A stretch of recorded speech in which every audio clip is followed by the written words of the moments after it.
It's real strict around here, but it has to be. You're just out here raw dogging your hair, baby.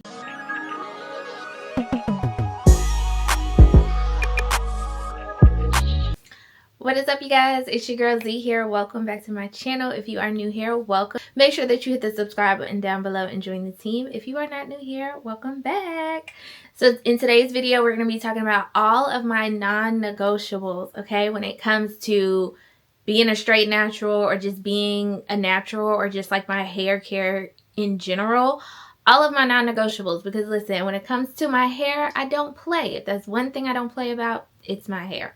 So in today's video, we're going to be talking about all of my non-negotiables when it comes to my hair related to just being natural in general or specifically being a straight natural, because if there's one thing I don't play about, it's my hair, okay? So I actually wrote everything down because, yeah, I don't play games when it comes to this hair care thing, okay? I'm very much true to this. Now, these are just things that are an absolute must for me, okay?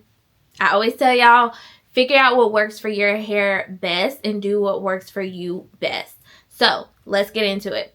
So the first one that kind of just ties into that is developing or having a very consistent routine.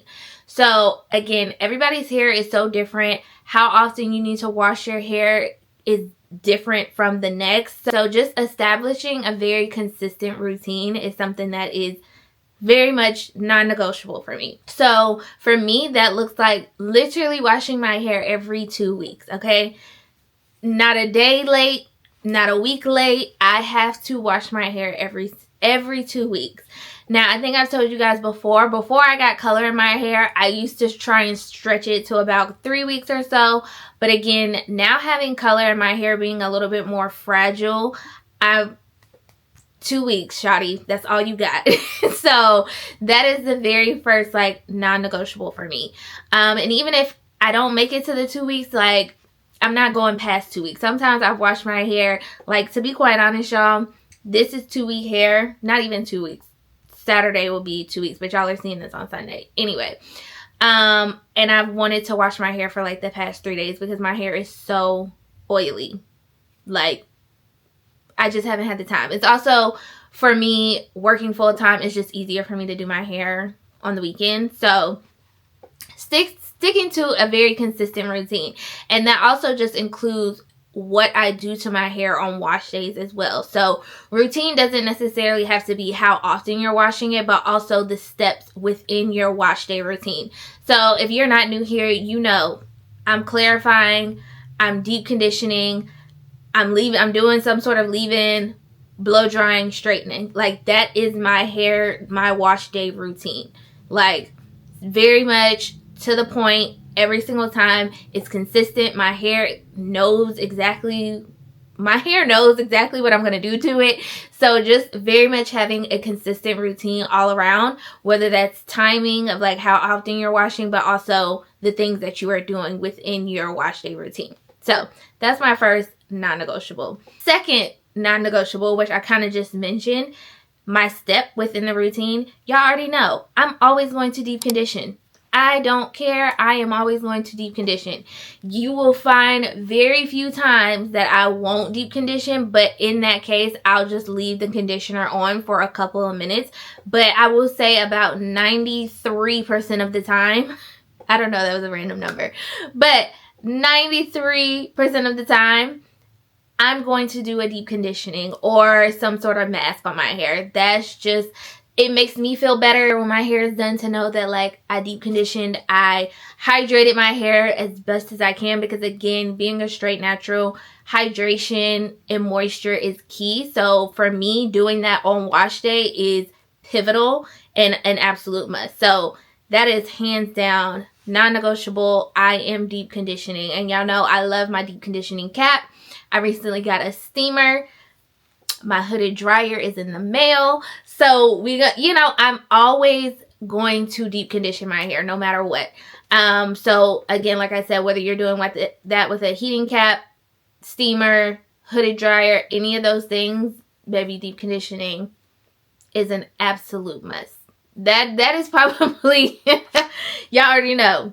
I shout that from the rooftop every time I'm doing my hair. Deep condition that hair, okay? Because I'm always asked about like, oh, how do you keep your hair moisturized? How do you like do the things? I do that on wash day. That's typically how your hair is going to stay hydrated, because again, adding oils and things like that throughout the week is not necessarily hydrating your hair. Hydrating comes from water, essentially. So when you are using oils and things like that, that's not necessarily hydrating your hair. You're trying to seal in the moisture that's within your hair strands already. So that's why wash days and wash day routines and deep conditionings and masks and all of that are so important. So that's number 2. I guess this one could have went before the deep conditioning, but keeping that scalp clean. Non-negotiable over here. Y'all know I love a good clarifying shampoo down, okay? I'm gonna always make sure that my scalp is nice and clean, because people don't think like your hair is growing and things like that. Your hair is always growing, but if you got a dirty scalp with just like a bunch of product buildup and stuff, like it can't flourish. So clarifying and having a clean scalp is an absolute non-negotiable over here, especially as a straight natural. When I'm silk pressing my hair, baby, I need to be able to see my scalp shining, okay, before I start to do my hair. That just lets me know that my scalp is super, super squeaky clean. So clean them scalps. Get a good clarifying shampoo. And if you've been here long enough, you know I don't play about my Olaplex clarifying shampoo, and I don't play about my Sacred. Those are literally, hands down, my favorite clarifying shampoos. Okay. And this kind of falls more so on being a straight natural, a non-negotiable, is always using some sort of heat protectant. Don't tell me you putting a flat iron to your hair and not using a heat protectant. Don't tell me you putting a blow dryer to your hair. Let's back it up a step. Don't tell me you putting a blow dryer to your hair and you don't have no type of heat protectant. You just out here raw dogging your hair. Baby, heat protectant is an absolute must. Absolute must. Like, no question. That's not even, like, no question about it. Very much a non-negotiable. You have to have a heat protectant. I don't care if you're using a heat protectant within some sort of leave-in product, something. You need to make sure that whatever product you are using on your hair, if it's not like its own separate heat protectant, has some sort of heat protection within it. Y'all know me. Even if the leave-in says it has some sort of like heat protectant in it up to 450 degrees, I'm still going in with my loyal Tresemme. Okay? I'm still going in with my loyal Tresemme heat protectant on top of that, just for my like ease of mind, because I need to know that my hair is protected. So again, that's a very important non-negotiable. If you are putting consistent heat on your hair, if you're putting heat on your hair once a year, it doesn't matter. Anytime you are putting a heat tool on your hair, you need to be using a heat protectant. Okay? Non-negotiable. No argument there. Okay? So that leads into my next non-negotiable. That's another kind of just like straight natural specific non-negotiable is one pass with that flat iron. One pass. Do not go over that same piece of hair 3, 4, 5, 6 times with the flat iron, because you're just asking for your hair to just be burnt off, fall off, like crisping at the ends. Like, you are just asking for heat damage. Do not be passing and passing and passing with it. Like, that is the biggest way to like make me jump out of my skin. Okay, at most, the only thing I will hit twice is my roots. I will hit that root 1, 2, 1 pass. That is literally it. That's really all you need. You don't need to be going over your hair multiple times with the flat iron. That is, again, that is asking for your hair to be damaged. Okay, you already manipulating your hair with heat. Do not do the excessive heat. And now that I think about it, I didn't have this on my list. Oh, well, I kind of did. But anyway, it's going to be an honorable mention of non-negotiable.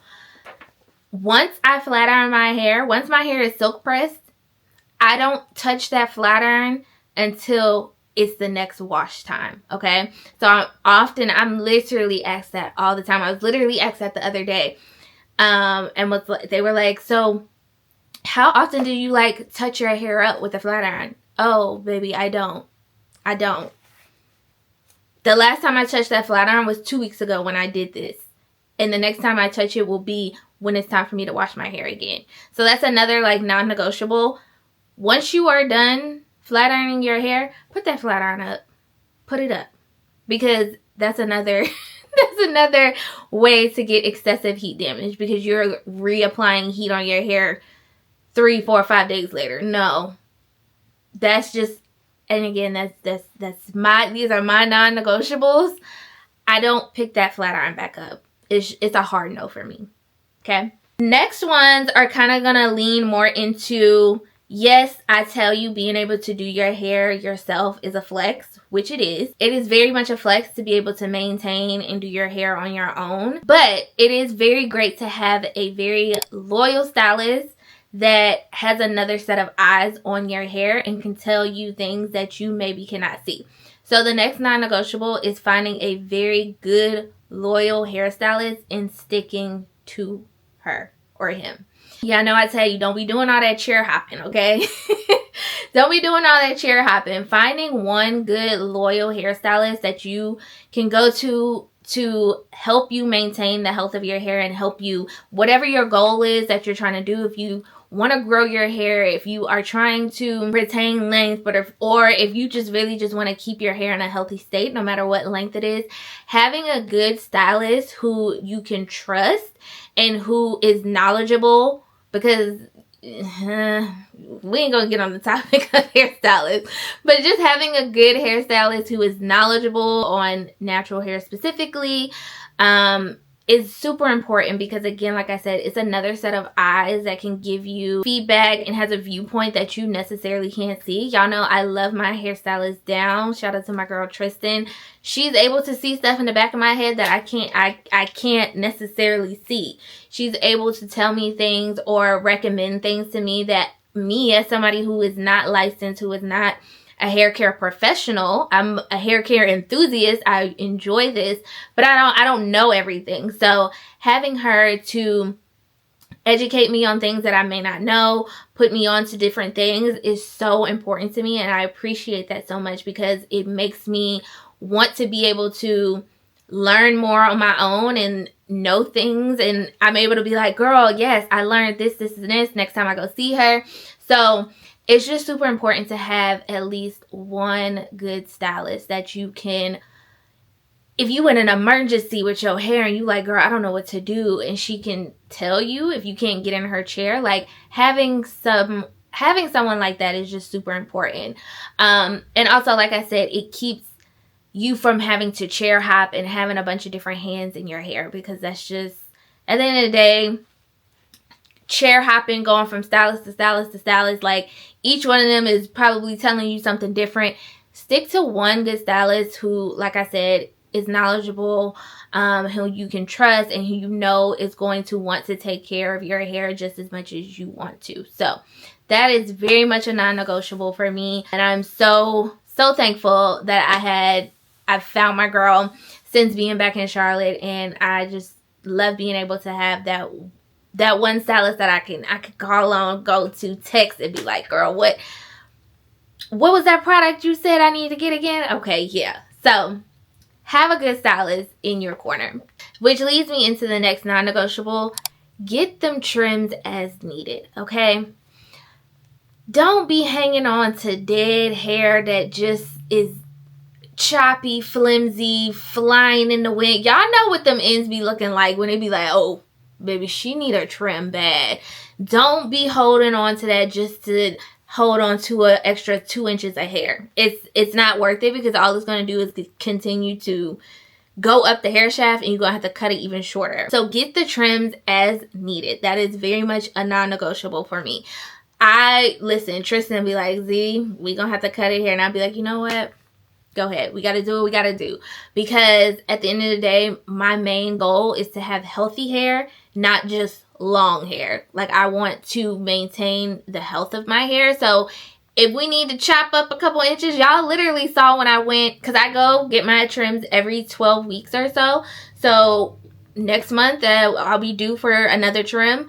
But when we went to Tristan back in December, and that was right after I went on vacation, and I had knotless braids, and she was like, yeah, girl, them braids got you again. It was just like, you know, I prepared myself. I knew it was going to be time for a trim. So you cannot hold on to those dead ends, split ends, all of that stuff. Like, trim your hair as much as you and your stylist, your trusted stylist that you're going to. Don't just be going to a different stylist every time and they giving you different trims and you be like, dang, I'm not. Every time I go to a new stylist, they be like, yeah, you need a trim. Stick to one stylist. That also plays into that too, because your stylist will know, like, oh, last time we did this. They have a memory log of what, you know, they got your back history of what you've been doing. So that just ties into, again, having a trusted stylist that you go to. But get those trims as needed. And that's, again, something that you and your stylist can talk through and see what works best for you and your hair. Some people get trims every 6 to 8 weeks, or maybe 10 to 12 like myself. So really just depends on what you and your hairstylist come to an agreement on and what will be best for your hair. My next non-negotiable. I feel like this should be common sense to anybody, but I've come to realize, like, y'all don't be wrapping y'all hair at night. What are y'all doing? Like, wrap your hair at night. The amount of people that I will see, like, go get their hair done, it be cute for like a day or two, and then by day 3 or 4 it be looking like, what happened? It be like, yeah, I ain't wrap my hair. Girl, stop playing. First of all, what? You wasting money, because if you going to get your hair done and you not wrapping it, wrap your hair. That is a non-negotiable. This should have been higher up on the list, even though this list isn't in any type of order. But that is a non-negotiable. I don't care how tired I am. I'm wrapping my hair. Now, if you're new here, I have 2 ways that I wrap my hair, and I'm going to do a video showing y'all both. But I wrap my hair in a traditional, like, doobie wrap the first couple nights of my silk press. But then I would say after maybe no more than a week will I be wrapping my hair like in a traditional wrap, because I do find that the longer you wrap your hair like that, the more, like, the faster it can get oily, because your hair is just sitting on top of itself, so the oils are like traveling faster. So like I said, the first couple nights I'll wrap my hair in a traditional doobie wrap, and then I will switch to my flexi rods and do my flexi rod method. And with the flexi rods, I'll either do 2, 1 on top, 1 on back, or if I really want my hair more like curled, I'll do 4. It just depends. But either way, whether I'm wrapping my hair traditionally in a doobie wrap or if I'm using my flexi rods, my hair is getting wrapped up every single night, okay? There is not a night I don't have my scarf on my head, okay?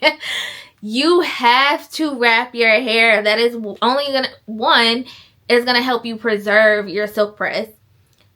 2, is gonna cause less breakage and damage, especially if you don't have no silk pillowcase. If you don't have no silk pillowcase and you're not wrapping your hair, oh, you just asking for your hair to be chewed up and broke off. Like, stop playing. Stop playing with yourself. Wrapping your hair is so essential. And I'm like, not the girls not wrapping their hair up. And I don't mean, I hate to say this too, and I don't mean wrapping your hair is you just throwing a bonnet on top of it. Granted, that's better than nothing, but that's still like, what you doing? Like, what you doing? Because that leads, that's why people, and I'm about to go on a whole tangent. That's what leads people to have to, like, hit their hair up with the flat iron in the morning because their hair done got frizzy because all they did was just throw the bonnet on and call it a night. Girl, if you don't wrap that hair up or throw some heatless curlers in there, the overnight rods, you could do whatever. But don't just be letting your hair be all out willy-nilly in the free ski under the bonnet. Like I said, having the bonnet on is for sure better than nothing, but still, even if you just pin curl it up, something. You cannot just have your hair all out willy-nilly, because again, you are leaving it open to breakage and just all types of stuff, getting frizzy. So now we're in the morning, you got to pull that flat iron again, which you should not be doing. Like, wrap your hair up. Stop playing. So those are my non-negotiables. As y'all can see, it's real strict around here, but it has to be, because again, if you want to maintain healthy hair, grow your hair, retain length, all of the things, you got to have a strict program when it comes to this hair care stuff, okay? It ain't just no free for all over here. So those are the non-negotiables that I have. Those are just the first few that I could think of that were like legit top of mind. There are a few more that I could probably think of, but let me know down below, what are some of your non-negotiables when it comes to your hair care? If you don't have no non-negotiable, I highly encourage everyone to have some non-negotiables when it comes to their hair, because it helps hold yourself accountable. Like, if I did those things of like not wrapping my hair, not having my hair on a consistent routine, doing multiple passes of the flat iron, not fully cleansing my hair, like my hair would suffer. Like, my hair would be like, girl, what's going on? Like, it'd be like, what's happening? It's very important to have some sort of like non-negotiables when it comes to your hair care. And also, I'm very much a Capricorn, so baby, it's strict in every aspect of my life over here, okay? So, like I said, those are my non-negotiables. Everybody, again, can have their own non-negotiables. Make your non-negotiables based off of what works best for your hair. But those are mine. Like I said, let me know in the comments down below what's some of your non-negotiables when it comes to your hair care. I would love to see what some people don't play about when it comes to their hair. So yeah, let me know down in the comments. I hope you guys enjoyed this video. I know we talk a lot about just like products and stuff like that here on my channel, but I really want to bring just more of just like what I'm like, again, my non-negotiables, like what do I do when it comes to my hair care routine that's not necessarily related to specific products. Like, what does that look like for me, how I do these things and all of that. So let me know if you enjoyed this video, and if you want more like these, I would love to share. Like I said, I'm pretty sure I have some more non-negotiables. These are just literally the top ones that came to mind that I literally don't play about. I don't play about these, okay? So hope you all enjoyed, and I will see you all in the next video. Bye.